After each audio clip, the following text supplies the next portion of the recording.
Shalom semuanya. Di sini aku akan meresum atau memaparkan beberapa materi yang sudah dipelajari di kelas agama Kristen. Di sini aku akan memaparkan materi bagaimana kita mendapatkan perjanjian lama. Yaitu Musa mulai menulis kitab perjanjian lama hampir 3.500 tahun yang lalu. Semua dokumen asli yang ditulis oleh Musa, Yesaya, Yeremia, dan penulis perjanjian lama lainnya telah dihancurkan. Dan kita hanya memiliki salinan tulisan mereka. Jadi bagaimana kita tahu bahwa buku aslinya disalin dengan benar, padahal Musa menulis 3.500 tahun yang lalu. Bagaimana kita dapat yakin bahwa perjanjian lama yang kita baca hari ini itu telah disalin dengan akurat. Oke, jadi ada beberapa juru tulis yang dikenal sebagai Masuret yang membuat peraturan yang lebih ketat daripada ayat-ayat yang sudah ditulis juru tulis lainnya. Mereka menghitung setiap ayat, kata, dan huruf dari kitab-kitab perjanjian lama yang mereka salin. Begitu juga mereka menghitung beberapa kali sebuah huruf digunakan dan ayat, kata, dan huruf mana yang tepat berada di tengah buku. Masoret adalah beberapa perfeksionis terhebat di dunia. Juru tulis kuno Yahudi membuat ribuan salinan perjanjian lama. Berarti ada banyak sekali juru tulis yang mengerjakan perjanjian lama. Nampaknya kita juga mungkin menemukan ribuan salinan kuno. Dan bukan itu masalahnya. Meskipun kita menemukan banyak salinan perjanjian lama, ribuan salinan yang dihasilkan telah hilang. Apa yang terjadi dengan semua salinan itu?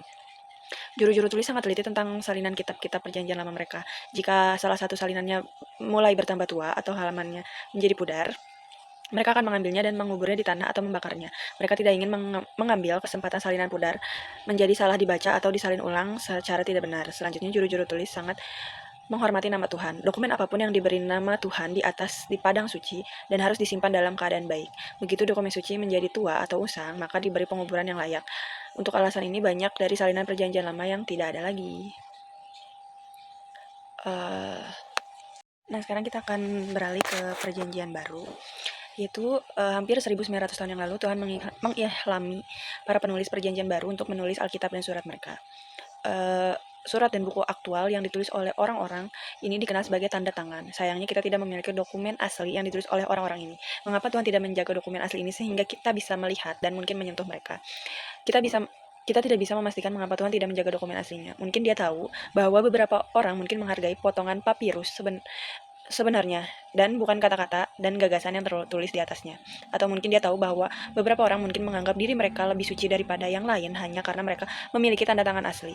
Untuk alasan apapun, Tuhan tidak menyimpan dokumen asli yang dibuat oleh para penulis perjanjian baru. Jadi pertanyaannya muncul, bagaimana kita tahu bahwa perjanjian baru yang kita baca di abad 21 adalah sama dengan yang Tuhan wahyukan untuk kita? Oke, jadi kita lihat kapan saja perjanjian baru ditulis.